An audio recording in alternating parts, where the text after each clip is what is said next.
Les primaires pour la prochaine élection présidentielle américaine ont fait les gros titres, même de nos médias principaux de langue allemande.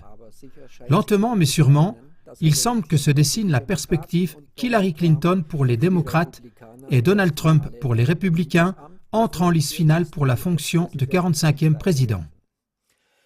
Tandis que Donald Trump est sévèrement critiqué pour ses prétendus dérapages verbaux par presque tous les médias principaux occidentaux, les reportages sur Hillary Clinton, la femme de l'ancien président Bill Clinton, sont majoritairement positifs.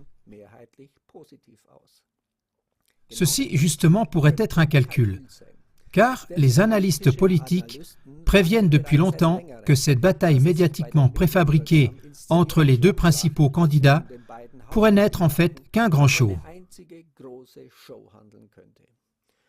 En août 2015 déjà, le magazine politique Cicero a écrit que les familles Trump et Clinton sont très amies et il soulève la question suivante. Trump pourrait-il être un sous-marin des Clinton? Le magazine demande dans un article intitulé « La folie pourrait avoir de la méthode ». Trump est-il vraiment un républicain?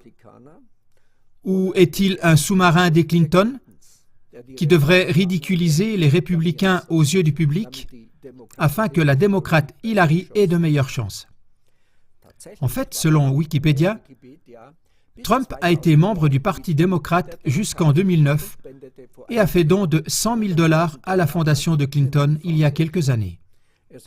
On dit qu'il a entretenu de bonnes relations avec Hillary Clinton et a déclaré publiquement Bill Clinton le meilleur président américain de tous les temps.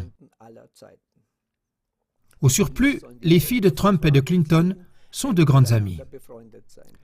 Des collaborateurs ont découvert qu'en mai 2015, juste avant que Trump décide d'entrer dans la campagne présidentielle, il a eu une longue conversation avec Bill Clinton. Ce dernier a téléphoné à Trump et l'a conseillé sur la façon dont il pourrait faire bonne impression auprès des membres du Parti républicain. Les Clinton étaient aussi invités d'honneur au mariage de Trump avec sa troisième femme, Melania. Par sa famille, Trump est aussi étroitement lié avec des membres très riches du Parti démocrate. Son père venait déjà en aide à de grands pontes démocrates de l'immobilier. Son beau-fils, Jared Kushner, qui vient d'acheter l'ancien bâtiment du New York Times pour le prix d'1 demi-milliard de dollars, est membre du Parti démocrate. Mesdames et messieurs, une fois de plus, il semble se dessiner le fait que les élections imminentes pour la fonction qu'on dit la plus puissante du monde ne seraient pas de vraies élections, mais plutôt un show perfidement préfabriqué.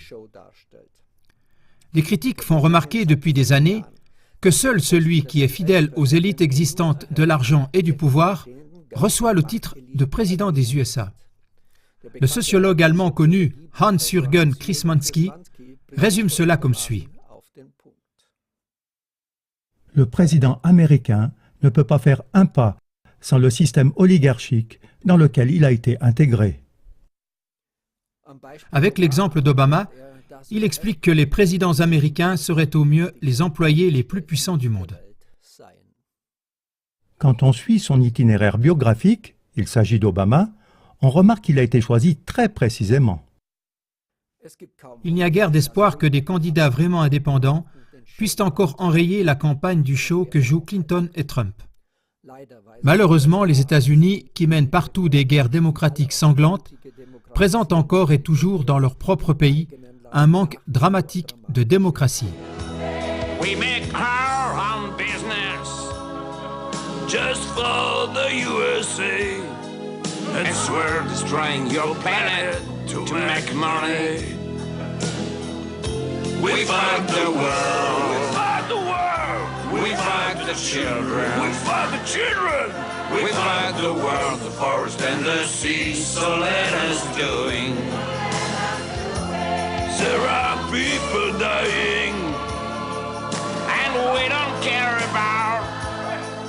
We try to make a better world for me and me. We work for the beauty of America. USA for USA est un disque Vivendi Universal. We fight the world.